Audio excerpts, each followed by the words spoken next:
যাতে বাংলাদেশে আসে, আমাদের বিশ্ব ইজতেমা বিশ্ব আমির আসে, ওনার জন্য আমাদের দাবিটা। আর মসজিদে যাতে কাজে কোনো বাধা না হয়, সবাই সবার ধর্ম নিয়ে আমল করবে, আমলের জন্য আমাদের মূলত এখানে আসা।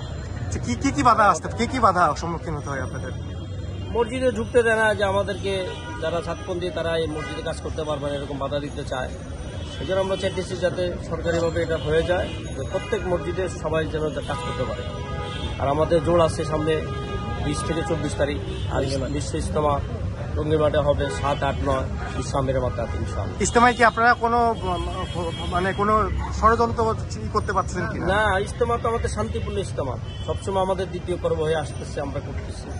এবার আমরা প্রথম পর্ব চাইছি, কিন্তু আমরা পাইনি। দ্বিতীয় পর্ব প্রশাসন বলছি, তাই আমরা মাইনে গেছি। কিন্তু এখন আমাদের দাবি হলো আমাদের আমির যাতে আসে, বিশ্ব আমির আসে, এটাই আমাদের দাবি। তো মিথ্যা বানোয়াট এবং মানুষকে বিভ্রান্ত করার জন্য যে সমস্ত কথাবার্তা বলা হয়েছে, আমরা এগুলো চ্যালেঞ্জ করতেছি। সারা পৃথিবীর মুসলমানরা দেওবন্দকে মানে, তা আমরাও দেওবন্দকে মানি। বিচারক হিসাবে বলছে যে বিচারক হিসাবে পাকিস্তানের তাকিস মাদানী সাহেব থাকবেন, দেওবন্দের আসাদ মাদানী সাহেব থাকবেন, এবং বাইতুল মোকাররমে প্রশাসন লোক থাকবে, সরকারি লোক থাকবে। আমরা ওপেন চ্যালেঞ্জ করতেছি এই সমস্ত বিষয় সম্পূর্ণ বানোয়াট। আর হযরত যে সমস্ত কথা বলছে, বয়ান করছে, প্রত্যেকটা বয়ানের লিখিত আপনার কিতাব ছাড়া কোনো বয়ান উনি করেন নাই। দেওবন্দ মাদ্রাসার এবং দেওবন্দের ফতোয়া সেটা আগে থেকে 18 সাল থেকে আছে।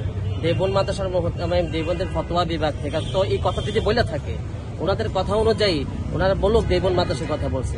দেওবন্দ সরাসরি আমাদের যে ফারুক লিবানের ফতোয়া নাম্বার ওয়েবসাইটে ঢুকে দেখেন যে দোনো দল হক, যারা যার মতো করে আমল করে কেউ কারো বাধা দিবে না। দেওবন্দ মাদ্রাসার ফতোয়া যাদের দলিল দিয়ে ওনারা কথা বলতেছে, ওই দেওবন্দেরই ফতোয়া তো এটা।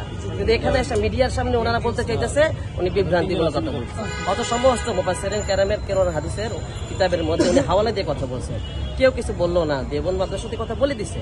এখন আমি আলাদা থার্ড পার্টি আইসা I am trying to something wrong to convert the Muslim, আমি বিভিন্নভাবে কনভার্ট করার কোনো মানেই হয় না। এই জন্য ওনার তৃতীয় পক্ষ, যারা গতকাল দেখছেন ওরা 5 দিন জোর চলতেছে ওনাদের, এবং যিনি কথা বলেছেন উনি তো ইজতেমার মধ্যে বিশাল বড় অনেক এখন একামত দেন, উনি জোর ছাইরা উনি প্রেস ব্রিফিং আছে। আমরা তবলিগের রসুল না, এটা যা বুনিয়ার সাথে আছে, ময়দানে মেহনত করবে তো ওনারা জোরে থাকবে। কিন্তু দেওয়ালে যখন পিঠ থেকে যায়, আমরা জাস্ট একটু আমাদের সাথীদেরকে সমস্ত মানুষদের দেশবাসীদের কনফার্ম করার জন্য, যার মানুষ ভুল ভ্রান্তিতে যেন না পড়ে, এর জন্য জাস্ট বলা। তাহলে 7টা বছর ধরে নির্যাতিত, এবং যারা বাধা দেয় তারা আপনারাও জানেন, আমাদের ওই ভাইয়েরা। আমরা তাদের বদনাম করতে চাই না। ওনাদের বিরুদ্ধে একটু সরকার বলে দিলেই, সরকার প্রতি আরো দরখাস্ত, মেহরবানি করে আপনারা এগুলো একটু সতর্ক। 2018 সালের 1 ডিসেম্বর যে ঘটনা ঘটেছিল, আগে প্রেস ক্লাবে সাংবাদিক